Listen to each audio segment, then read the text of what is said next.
নমস্কাৰ এই মুহূৰ্তত আহি পৰিছে ৰাতিপুৱাৰ কেইবাটাও বিগ ব্ৰেকিং নিউজ। আজি হৈছে 4 জুন। গোটেই অসম তথা ভাৰতৰ বিভিন্ন প্ৰান্তৰ পৰা যুগত হৈছে কেইবাটাও গুৰুত্বপূৰ্ণ খবৰ। এনেবোৰ খবৰ নিতৌ পাই থাকিবলৈ চেনেলটি সাবস্ক্ৰাইব কৰি ভিডিঅ'টো এটা লাইক কৰিবলৈ নাপাহৰিব। আজিৰ আমাৰ প্ৰথমটো খুবেই গুৰুত্বপূৰ্ণ খবৰ হৈছে অসমবাসীৰ বাবে এটা ডাঙৰ খবৰ। ৰেমালত ক্ষতিগ্ৰস্তাই পাব 2 লাখ কোটি টকা। হয় বন্ধুসকল, আপুনি ঠিকেই শুনিছে। ঘূৰ্ণীবতাহ ৰেমালৰ ফলত ক্ষতিগ্ৰস্ত লোকৰ বাবে ক্ষতিপূৰণ ঘোষণা কৰা হৈছে। প্ৰধানমন্ত্ৰীৰ কাৰ্যালয়ে ঘোষণা কৰিলে ক্ষতিপূৰণ। প্ৰধানমন্ত্ৰীৰ ৰাষ্ট্ৰীয় সাহায্য পুঁজিৰ পৰা আগবঢ়োৱা হ'ব ক্ষতিপূৰণৰ ধন। নিহত আৰু আহত পৰিয়ালে লাভ কৰিব ক্ষতিপূৰণ। অসম, ত্ৰিপুৰা, মেঘালয়, মণিপুৰ, মিজোৰামৰ ক্ষতিগ্ৰস্তাই লাভ কৰিব এই ধনৰাশি। নিহত লোকসকলৰ পৰিয়ালক দিয়া হ'ব 2 লাখ কোটি টকা। আহতসকলৰ পৰিয়ালক দিয়া হ'ব 50,000 টকাৰ ক্ষতিপূৰণ। চৰকাৰী তথ্য মতে ৰেমালৰ ফলত নিহত হৈছে 40 জনকৈ লোকৰ। হয় বন্ধুসকল, যদি আপোনাৰ ৰাজ্যত কোনো ধৰণৰ ক্ষতি হৈছে কোনো ব্যক্তিৰ, তেনে ক্ষেত্ৰত নিশ্চয় সেইজন ব্যক্তিয়ে পাব ক্ষতিপূৰণ। লগতে যদি হৈছে আৰু আপুনি কেনেকুৱাকৈ লাভ কৰিব নিশ্চয় কমেণ্ট বক্সত জনাব। তাৰপিছত অসমবাসী ৰাইজক জনাইছো আমাৰ 2 নম্বৰটো খুবেই গুৰুত্বপূৰ্ণ খবৰ। লগতে এটা ডাঙৰ খবৰ, 6 জুলাই ৰাজ্যত হ'ব প্ৰচণ্ড বৰষুণ। কোন কোন জিলাত জাৰি কৰা হৈছে এলাৰ্ট সম্পূৰ্ণকৈ জানি লওক। হয় বন্ধুসকল, প্ৰচণ্ড পৰিমাণে বৰষুণে দেখা দিব। আপোনাৰ ৰাজ্যত বৰষুণ পৰিছে নেকি? বতৰ বিজ্ঞান কেন্দ্ৰই জাৰি কৰিছে এলাৰ্ট। কেইবাখনো জিলাত জাৰি কৰা হৈছে অৰেঞ্জ আৰু ইয়েলো এলাৰ্ট। আজি নিশা বাক্সা, বৰপেটা, ধুবুৰীত হ'ব প্ৰচণ্ড ধুমুহা আৰু বৰষুণ। কেইবাখনো জিলাত জাৰি কৰা হৈছে অৰেঞ্জ এলাৰ্ট। 6 জুনত কোন কোন জিলাত জাৰি কৰা হৈছে অৰেঞ্জ এলাৰ্ট? হয় বন্ধুসকল, 6 জুন পৰ্যন্ত বৰষুণ হোৱাৰ সম্ভাৱনা। ধুবুৰী, বঙাইগাঁও, বৰপেটাত মুগুলথৰ বৰষুণ হোৱাৰ সম্ভাৱনা। বাক্সা, কামৰূপ গ্ৰাম্য লগতে ওদালগুৰি, দৰং, মৰিগাঁৱত বৰষুণ হোৱাৰ সম্ভাৱনা। শোণিতপুৰ, নগাঁও, বিশ্বনাথ লগতে কাৰ্বি আংলং, ডিমা হাছাও, কাছাৰত বৰষুণ হোৱাৰ সম্ভাৱনা। কৰিমগঞ্জ, হাইলাকান্দি, গোলাঘাটত জাৰি কৰা হৈছে ইয়েলো এলাৰ্ট। প্ৰতি ঘণ্টাত 40 কিলোমিটাৰ বেগত আহিব বৰষুণ আৰু ধুমুহা। 6 জুন পৰ্যন্ত ৰাজ্যত হ'ব প্ৰচণ্ড ধুমুহা আৰু বৰষুণ। বতৰ বিজ্ঞান কেন্দ্ৰই জাৰি কৰিছে এলাৰ্ট। হয় বন্ধুসকল, আপোনাৰ ৰাজ্যত এতিয়ালৈকে বৰষুণ পৰি আছে নেকি? আপোনাৰ অঞ্চলটোৰ নাম কি? নিশ্চয় আপুনি কমেণ্ট বক্সত জনাবলৈ নাপাহৰিব। তাৰপিছত অসমবাসী ৰাইজক জনাইছো আমাৰ 3 নম্বৰটো খুবেই গুৰুত্বপূৰ্ণ খবৰ। লগতে এটা ডাঙৰ খবৰ, যোৰহাটত 144 ধাৰা জাৰি কৰা হৈছে। হয় বন্ধুসকল, আজি গণনা হ'ব লোকসভা নিৰ্বাচনৰ ফলাফল। জনসাধাৰণৰ মাজত শান্তি শৃংখলা অক্ষুণ্ণ ৰখাৰ ক্ষেত্ৰত জাৰি কৰা হৈছে 144 ধাৰা। ভোট গণনাৰ কেন্দ্ৰৰ চৌহদৰ ভিতৰতে কোনো ধৰণৰ শোভাযাত্ৰা আৰু শ্লোগান দিব নোৱাৰিব। ভোট গণনা চৌহদৰ ভিতৰত লাউড স্পীকাৰ ব্যৱহাৰ কৰিব নোৱাৰিব। ভোট গণনা কেন্দ্ৰৰ পৰা 1 কিলোমিটাৰ ব্যাসাৰ্ধৰ ভিতৰত কোনো ধৰণৰ জনসমাৱেশ নিষিদ্ধ কৰা হৈছে। ৰাস্তা ঘাট, ৰাজহুৱা স্থানত ফটকা ফুটোৱা লগতে দলিওৱাৰ ক্ষেত্ৰতো নিষেধাজ্ঞা জাৰি কৰা হৈছে। গণনা কেন্দ্ৰৰ ভিতৰত মোবাইল ফোন আৰু কেমেৰা ব্যৱহাৰ নিষিদ্ধ। যোৰহাটত 144 ধাৰা জাৰি কৰা হৈছে। লোকসভা নিৰ্বাচনৰ ভোট গণনাৰ প্ৰাকখনত জাৰি কৰা হৈছে 144 ধাৰা। হয় বন্ধুসকল, এটা ডাঙৰ খবৰ, এটা গুৰুত্বপূৰ্ণ খবৰ আহি পৰিছে। তাৰপিছত অসমবাসী ৰাইজক জনাইছো আমাৰ 4 নম্বৰটো খুবেই গুৰুত্বপূৰ্ণ খবৰ। লগতে এটা ডাঙৰ খবৰ, বিজেপিয়ে অসমত কোনো পথেই ডাবল ডিজিট নাপায়। যোৰহাটত পৰাস্ত হ'ব তপন কুমাৰ গগৈ। আকৌ কেইবাটাও গুৰুত্বপূৰ্ণ মন্তব্য কৰিছে প্ৰদেশ কংগ্ৰেছৰ সভাপতি ভূপেন বৰাই।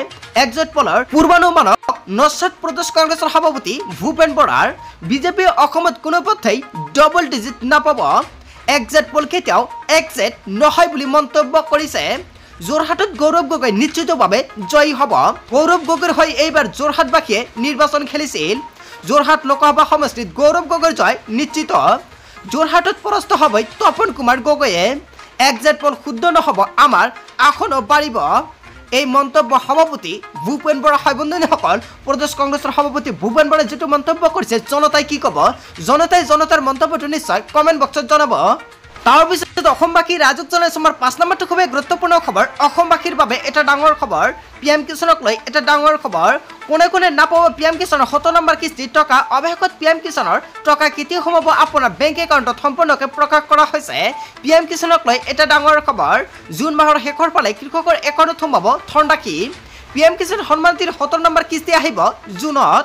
কিন্তু কোনে কোনে নাপাব PM কিষাণৰ 70 নম্বৰ কিস্তিৰ টকা এতিয়া সম্পূৰ্ণকৈ জানি লওক।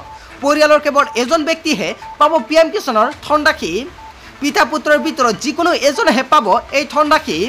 খেতিৰ উপযোগী মাটি নথকালৈকে নাপাব PM কিষাণ আঁচনিৰ টকা EKYC আপডেট নকৰা হিতাধিকাৰীয়েও নাপাব এই আঁচনিৰ ধনৰাশি পৰিয়ালৰ কোনো সদস্য যদি চাকৰিয়াল তেন্তে বঞ্চিত হ'ব এই সুবিধাৰ পৰা অধিক তথ্যৰ বাবে এতিয়া আপুনি লগইন কৰক pmkisan.gov.in PM কিষাণক লৈ এটা গুৰুত্বপূৰ্ণ খবৰ অতি শীঘ্ৰে PM কিষাণৰ EKYC বেংকৰ লগত আধাৰ কাৰ্ড লিংক লগতে লেণ্ড ছেডিং এই তিনিটা কাম অতি শীঘ্ৰে কৰি লওক নহ'লে আপুনি নাপাব PM কিষাণৰ টকা কেৱল ইয়াৰ নহয় যিসকল ব্যক্তিয়ে 16 নম্বৰ কিস্তিটো পোৱা নাই অতি শীঘ্ৰে দুটা কিস্তি 16 আৰু 17 একেলগতে লাভ কৰিব তাৰপিছত অসমবাসীৰ ৰাজক জনাইছে আমাৰ 6 নম্বৰটো খুব গুৰুত্বপূৰ্ণ খবৰ অসমবাসীৰ বাবে এটা ডাঙৰ খবৰ শীঘ্ৰে আপডেট কৰক আপোনাৰ বেংক একাউণ্ট কিয়নো আপোনাৰ বেংক একাউণ্টটো এতিয়া আপুনি EKYC কৰি লওক আপোনাৰ একাউণ্টটো EKYC কৰিলে আপুনি লাভ কৰিব আপোনাৰ বেংক একাউণ্টত টকা 10 জুনত লাখ লাখ লোকৰ একাউণ্টত সোমাব ধনৰাশি 10 তাৰিখে লাখ লাখ লোকৰ একাউণ্টত চৰকাৰে সোমাই দিব এই ধনসমূহ কোনে কোনে লাভ কৰিব এই ধনৰাশি অৰুণোদয় আঁচনি লাখ লাখ হিতাধিকাৰী একাউণ্টত জমা হ'ব পোনপটীয়াকৈ 1250 টকাকৈ লগতে বৃদ্ধ পেঞ্চন আঁচনিৰ ধন সোমাব আপোনাৰ বেংক একাউণ্টত বিধৱা পেঞ্চন আঁচনিৰ ধন সোমাব আপোনাৰ একাউণ্টত প্ৰতি মাহৰ 10 তাৰিখে হিতাধিকাৰীৰ একাউণ্টত ধন সোমোৱাটো নিশ্চিত কৰিছে চৰকাৰে হয় বন্ধুসকল যদি আপুনি PM কিষাণৰ লগতে আপোনাৰ অৰুণোদয় আঁচনিৰ টকাটো পায় তেন্তে আপোনাৰ বাবে এটা গুৰুত্বপূৰ্ণ খবৰ লগতে বিধৱা মহিলাসকলৰ বাবে ভাল খবৰ কিয়নো বিধৱা পেঞ্চন আঁচনিৰ টকাও সোমাব আপোনাৰ একাউণ্টত তাৰপিছত অসমবাসী ৰাজক জনাইছে আমাৰ আন এটা খুব গুৰুত্বপূৰ্ণ খবৰ লগতে এটা ডাঙৰ খবৰ 1 তাৰিখৰ পৰা লাখ লাখ লোকে লাভ কৰি আছে ৰেচনৰ চাউল আপুনি ৰেচনৰ চাউলটো লৈছে নেকি যদি লোৱা নাই এতিয়া আপুনি ৰেচনৰ চাউলটো লৈ লওক কিয়নো হাতত মাত্ৰ 6 দিন বাকী আছে আৰু 6 দিনৰ ভিতৰতে আপোনাৰ সংগ্ৰহ কৰিব লাগিব ৰেচনৰ চাউল ৰেচন নাপালে আপুনি দিব পাৰিব অভিযোগ ৰেচনৰ দোকানীৰ বাবে সাৱধানবাণী আপুনি লিখি লওক দুটাকৈ নম্বৰ ফোন নম্বৰ দুটা হৈছে 1800345361 আৰু 1967 এই দুটা নম্বৰতে ফোন কৰি দিব পাৰিব অভিযোগ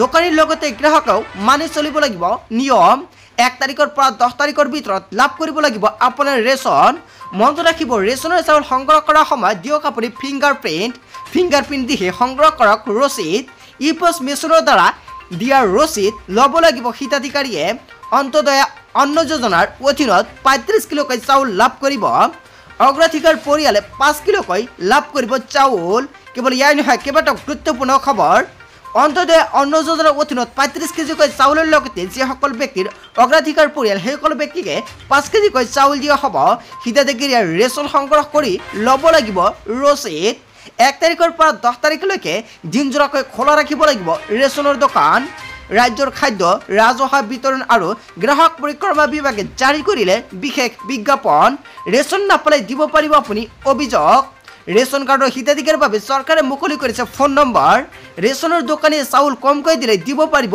অভিযোগ আপোনাৰ এটা অভিযোগৰ পিছতেই জেললৈ যাব লাগিব ৰেচনৰ দোকানীয়ে হয় বন্ধুসকল আপোনালোকে ঠিকই শুনিছে যদি আপুনি এতিয়ালৈকে ৰেচন নাই অতি শীঘ্ৰে আপুনি ৰেচনটো লৈ লওক কিয়নো 10 তাৰিখৰ পিছত কিন্তু আপুনি নাপাব ৰেচন কাৰ্ড থকা ব্যক্তিসকলৰ বাবে এটা ডাঙৰ খবৰ যিসকল ব্যক্তি ৰেচন কাৰ্ড নাই অতি শীঘ্ৰে আপুনি নতুনকৈ আবেদন কৰিব পাৰিব ৰেচন কাৰ্ড আৰু চৰকাৰে কিন্তু সম্পূৰ্ণকৈ পাৰমিশন দি দিছে আৰম্ভ হ'বলৈ গৈ আছে 4 তাৰিখৰ পিছত ৰেচন কাৰ্ড আৰু আপুনি কেনেকৈ ৰেচন কাৰ্ড আবেদন কৰিব নিশ্চয় যদি আপোনাৰ ভিডিও লাগে কমেন্ট কৰি জনাব নেক্সট ভিডিওত জনাম বন্ধুসকল গোটেই অসম তথা ভাৰতৰ বিভিন্ন প্ৰান্তৰ পৰা যুগত হৈছে কেইবাটাও গুৰুত্বপূৰ্ণ খবৰ এনেবোৰ খবৰ নিতেও পাই থাকিবলৈ চেনেলটি সাবস্ক্ৰাইব কৰি ভিডিওটো এটা লাইক কৰিবলৈ নাপাহৰিব so thank you for watching full video